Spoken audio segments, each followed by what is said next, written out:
हे friends, मैं हूं यास्मीन। आप देख रहे हो movie stock movie explain channel, जिस पर आज मैं रिकैप करने वाली हूं द गार्डियन ऑफ जस्टिस की सीरीज को। तो चलिए आपका टाइम बिल्कुल भी ना वेस्ट करते हुए शुरू करते हैं इस वीडियो को, वो भी एक स्पॉइलर वार्निंग के साथ। लेकिन उससे पहले मेरी एक छोटी सी रिक्वेस्ट, वीडियो को लाइक और शेयर करने की। साथ ही अगर आप इस चैनल पर न्यू हो तो चैनल को सब्सक्राइब करना मत भूलिएगा।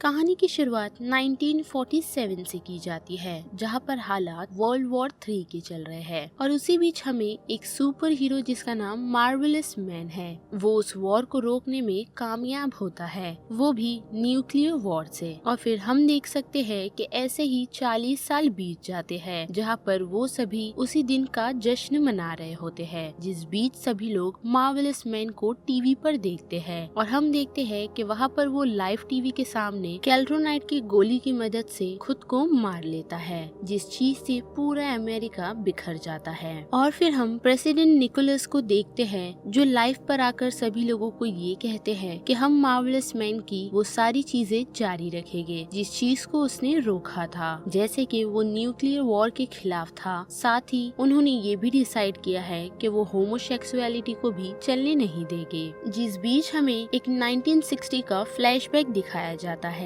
जहाँ पर हम नाइट हॉकमैन को देख सकते हैं, जो गुंडों से लड़ रहा होता है और उसे बचाने के लिए वहाँ पर मार्वेलस मैन आ जाता है, जिसके बाद से ही वो दोनों एक टीम बन गए और उन लोगों ने द गार्डियन ऑफ जस्टिस जैसी एक सोसाइटी बनाई। और फिर उसके बाद हम लाइव न्यूज में मार्वेलस मैन की विडो को देखते हैं, जिसका नाम लॉरा लुइस है, और वो वहाँ पर सभी लोगों को ये कहती है कि मार्वेलस मैन सुसाइड नहीं कर सकता और ये एक मर्डर है, जिसे सुनकर पूरी दुनिया काफी चौंक जाती है। और फिर ये सीन हटता है, हमें दिखाया जाता है नाइट हॉक, जो पूरी गार्डियंस की टीम को बुला रहा होता है, जिसमें हम सबसे पहले कैरेक्टर किंग सुनामी को देखते हैं, जो कि एक्वामैन से इंस्पायर होके बनाया गया है। और दूसरी कैरेक्टर स्पीड को देखते हैं, जिसे देखकर ही हमें ये समझ में आता है कि उसके पास फ्लैश की पावर है। और फिर तीसरी कैरेक्टर हमें गोल्डन गॉडेस दिखाई जाती है, जो कि डेफिनेटली वंडर वुमेन से इंस्पायर्ड है। और फिर चौथा हमें ऑसम मैन दिखाया जाता है, जिसके पास 7 गॉड की पावर है। और इस चीज को सुनकर आपको ये समझ आ गया होगा कि ये कैरेक्टर और किसी से नहीं बल्कि शेज़ैम से इंस्पायर्ड है। और पांचवा कैरेक्टर हमें ब्लू स्क्रीम का दिखाया जाता है, जिसके नाम से ही हमें ये समझ आता है कि ये कैरेक्टर ब्लैक कैनेडी से इंस्पायर्ड है। और छठा कैरेक्टर हमें ब्लैक बो का दिखाया जाता है, जिसे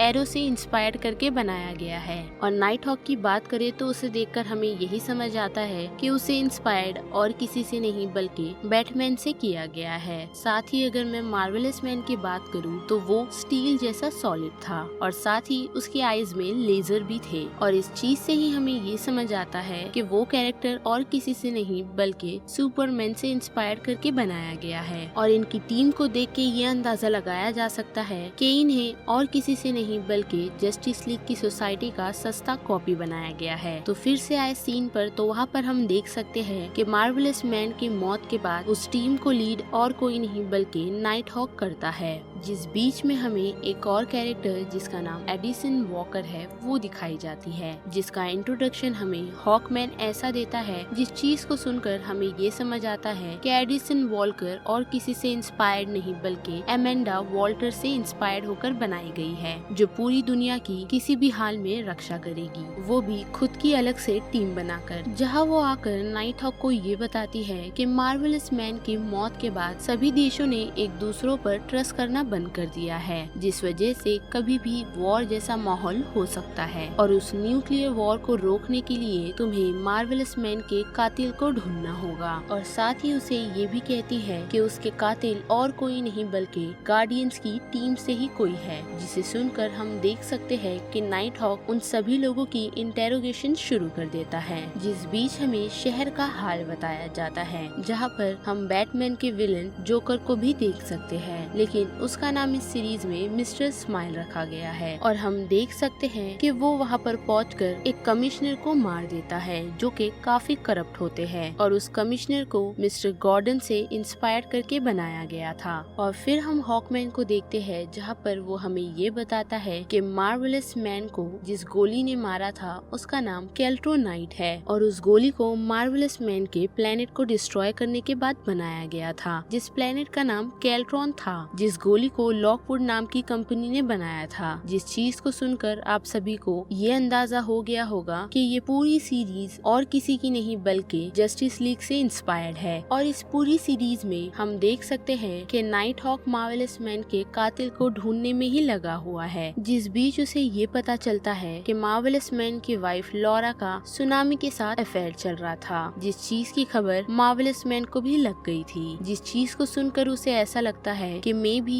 ये रीजन हो सकता है मार्वेलस मैन के सुसाइड का। साथ ही उसे ये भी पता चलता है कि मार्वेलस मैन ने ब्लैक बो और ब्लू स्क्रीम को जस्टिस की सोसाइटी से निकाल दिया था, क्योंकि वो दोनों गलत राह पर चले गए थे, यानी कि उन लोगों ने ड्रग्स लेना शुरू कर दिया था, और उस वजह से वो लोग काफी लोगों को नुकसान भी पहुंचाते थे। और जैसे ही इस बात की खबर नाइट हॉक को लगती है तो वो उस चीज के बारे में पता लगाता है, लेकिन वहाँ पर उसे ये पता चलता है कि उन दोनों ने मार्वेलस मैन को नहीं मारा है। जिस चीज को सुनकर नाइट हॉक ये डिसाइड करता है कि वो उन लोगों को एक मिशन देगा, जो मिशन भटके हुए को राह दिखाना होता है। और हम देखते हैं कि वो दोनों उस काम में लग जाते हैं। जिस बीच हम स्पीड को देख सकते हैं, जिसे नाइट हॉक की ये लीडरशिप पसंद नहीं आती, और वो इस चीज को खुलकर कह भी देती है, जहाँ पर वो हमें ये भी बताती है कि उसे नाइट हॉक इसीलिए नहीं पसंद क्योंकि वो बच्चों से डेडली मिशंस करवाता है। और वहाँ पर हम देख सकते हैं कि वो और किसी की नहीं बल्कि लिटिल विंग की बात कर रही होती है, जिसे नाइट हॉक ने बचपन से संभाला और साथ ही उसे ट्रेनिंग दी, यानी कि हम उस कैरेक्टर को रॉबिन जैसा प्रेफर कर सकते हैं। जिस बीच हमें ये भी पता चलता है कि स्पीड और ऑसम मैन एक रिलेशनशिप में आ चुके हैं, और उसी बीच हम देख सकते हैं कि नाइट हॉक उस ड्रग्स के बारे में पता लगा रहा होता है, वो भी अपने कंप्यूटर कॉर्टेक्स की मदद से, जहाँ पर वो उसे ये बताता है कि ये ड्रग्स किसी के डीएनए से बना है, जो और किसी का नहीं बल्कि माइंड मास्टर का है। और उस बात को सुनकर नाइट हॉक को उस चीज पर विश्वास ही नहीं होता, क्योंकि वो हमें ये बताता है कि माइंड मास्टर को काफी साल पहले मार्वेलस मैन ने मार दिया था। और वो उस ड्रग्स के बारे में दी मियाओ से पूछता है, जो कि हमें कैट वुमन जैसी लगती है, और साथ ही वो कैरेक्टर एक लेस्बियन भी है, जिस चीज के खिलाफ ये अमेरिका खड़ा हुआ है। और कुछ साल पहले हम देख सकते हैं कि मियाओ की गर्लफ्रेंड को पुलिस वालों ने मिलकर मार दिया था, क्योंकि उन्हें उनका ये रिलेशन पसंद नहीं था, जिस चीज की वजह से मार्वेलस मैन ने उसे कैद कर दिया। और जैसे वो जेल से छूटी तो उसने अंडरवर्ल्ड के साथ अपना काम शुरू कर दिया था। और फिर से आए प्रेजेंट पर, तो वहाँ पर हम देख सकते हैं कि दी मियाओ हॉकमैन को उस ड्रग्स के काफी सारे अड्डों का पता देती है, लेकिन हम देखते हैं कि हॉकमैन को उस अड्डों पर कुछ नहीं मिलता। और हम देखते हैं कि वो वहाँ पर उस एरिया की कुछ फुटेज लेकर के वहाँ से निकल जाता है।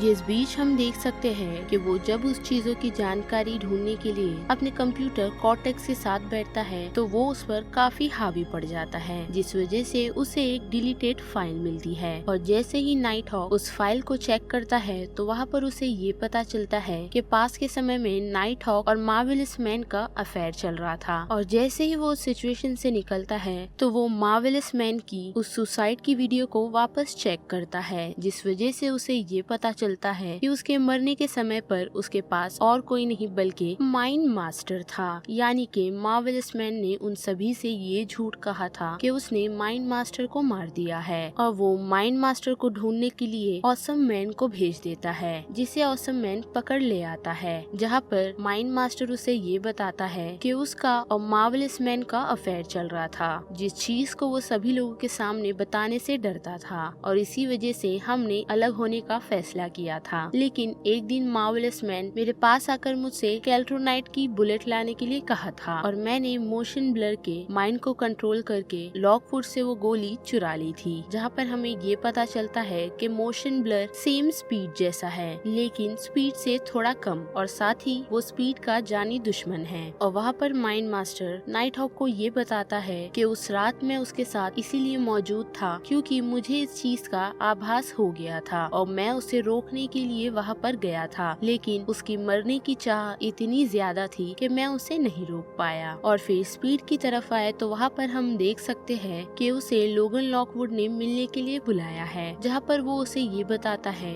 कि मेरी अब मौत हो चुकी है, लेकिन मेरे पास एक ऐसा सबूत है जो सभी लोगों को ये बता देगा कि नाइट हॉक बिल्कुल भी अच्छा इंसान नहीं है, और उसने तुम सभी को सिटाडेल से इसीलिए दूर रहने के लिए कहा है क्योंकि वो वहाँ पर एक अलग से खुद के लिए आर्मी तैयार कर रहा है ताकि वो पूरी दुनिया पर राज कर सके। और साथ ही उसने सभी लोगों का ब्रेन वॉश भी कर दिया है, जैसे कि उसने लिटिल विंग और मिस्टर स्माइली का किया था। और उस चीज को सुनकर स्पीड उसे यही कहती है कि ये सब बेतुकी बातें हैं, लेकिन हम देखते हैं कि वो उसे एक फुटेज देता है जिस बीच उसे ये पता चलता है कि नाइट हॉक ने मार्वेलस मैन के कातिल को ढूंढ निकाला है, जो और कोई नहीं बल्कि माइंड मास्टर है। और उसने दूसरे देशों के साथ मिलकर मार्वेलस मैन को मरवा दिया ताकि वो पूरी दुनिया पर न्यूक्लियर वॉर कर सके। और हम देख सकते हैं कि उस वजह से नाइट हॉक सभी लोगों के लिए एक हीरो बन गया है। साथ ही उसने अपनी एक काफी पावरफुल आर्मी भी क्रिएट कर दी है। और फिर हम देखते हैं कि जैसे ही स्पीड उस फुटेज को चेक करती है तो वहाँ पर उसे ये पता चलता है कि नाइट हॉक ने काफी साल पहले ही मिस्टर स्माइली को मार दिया और एक नकली मिस्टर स्माइली ला करके अपने इशारों पर उसे चलाने लगा। साथ ही उसने सभी लोगों को ये भरोसा भी दिलवा दिया कि मिस्टर मार्वेलस को और किसी ने नहीं बल्कि माइंड मास्टर ने ही मारा है। लेकिन स्पीड को इस बात का एहसास है कि मार्वेलस मैन ने इसीलिए खुदकुशी की क्योंकि उसका गे होना ये पूरा वर्ल्ड बर्दाश्त नहीं कर पाता। और फिर हम देख सकते हैं कि नाइट हॉक ने पूरी दुनिया पर अपना कब्जा जमा लिया है, साथ ही उसने न्यूक्लियर वॉर को भी रोक दिया है। और हम ये भी देख सकते हैं कि जो भी उनके अगेंस्ट होता है वो उन लोगों को मरवा देता है। और फिर हम देखते हैं कि स्पीड और ऑसम मैन मिलकर एक प्लान बनाते हैं कि वो दोनों सिटाडेल जा करके नाइट हॉक को मार देगी। और हम ऐसा होता हुआ देखते भी हैं, जहाँ पर जब स्पीड पहुँचती है तो वो वहाँ पर हॉकमैन को रोक नहीं पाती, लेकिन हम ये देख सकते हैं कि हॉकमैन उसे और किसी के हाथों नहीं बल्कि ऑसम मैन के हाथों और साथ ही लिटिल विंग के हाथों मरवा देता है। और फिर हम देखते हैं कि नाइट हॉक बैठकर अपनी पुरानी बातें मार्वेलस मैन के साथ याद कर रहा होता है, जहाँ पर मार्वेलस मैन ने उसे ये बताया था कि गैल्गरॉन आने वाला है जो कि कभी नहीं हारता, जिसने उसके प्लेनेट कैल्ट्रॉन को भी डिस्ट्रॉय कर दिया। और उस चीज की खबर उसे और किसी ने नहीं बल्कि मार्वेलस मैन के डैड ने ही उसे दी थी। और हमें एक एनिमेशन में ये दिखाया जाता है कि नाइट हॉक ने